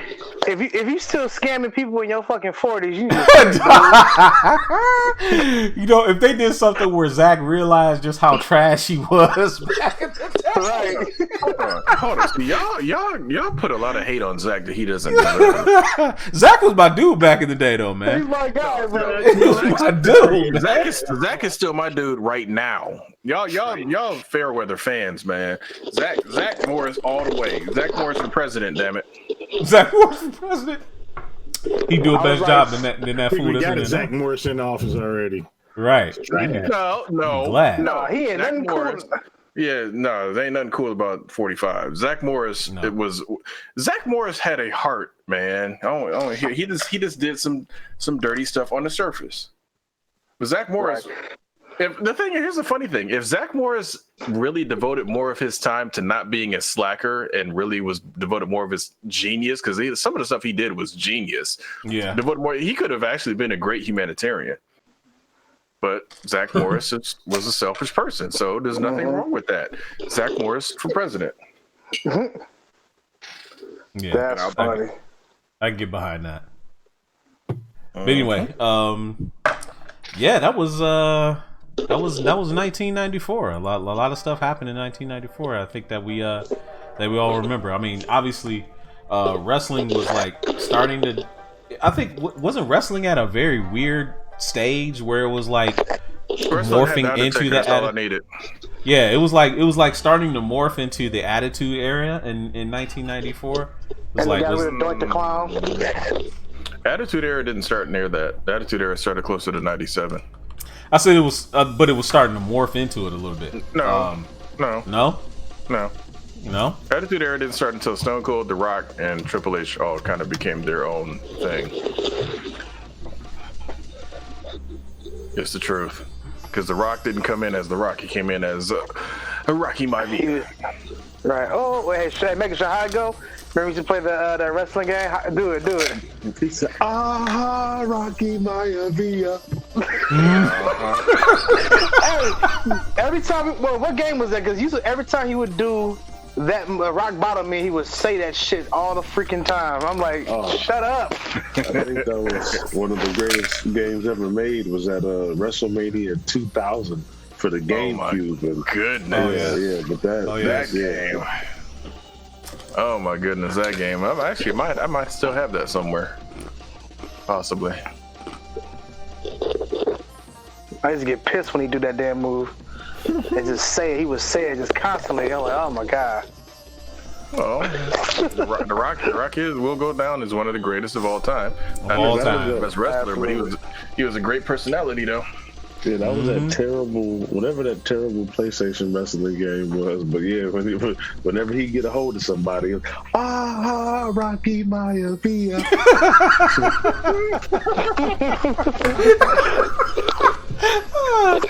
Oh man, that's hilarious. Yeah, y'all. So that was 1994. We'll have to throw it back to another year one time, just kind of revisit, because man, there was a lot of really great stuff that came out in 1994. That I didn't even realize was part of that year.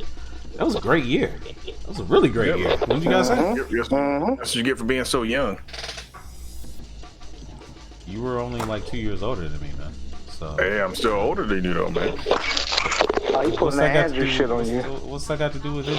I don't understand. What's that got to do with anything? Well, first of all, my memory is awesome, and I actually had a chance to experience stuff that you didn't get to experience until later. You can't argue with the head of the demon, so you gotta just let it go. Exactly. Just let it go. Yeah. Okay. All right, guys. So anyway, we hope you had a lot of fun reminiscing about 1994. I know we did. Had a lot of fun entertaining you for the past couple hours. Mega Sean, it was good to see you back on the show, my friend. Obviously, it's not gonna be the last time. So when we plan our big move and we get in, we can chop it all up together in the same room at one time. It's gonna be glorious. Oh, I'm gonna be in there like swimwear. Okay, bro. All right. Okay. All right. Anyway, guys, for my friends Mega Sean, the Great Daddy Pooji, Super Nerd Plus, and GQ, I'm sure we'll see you guys next week, 9 p.m. Eastern, 8 p.m. Central. Peace out. Peace, everybody.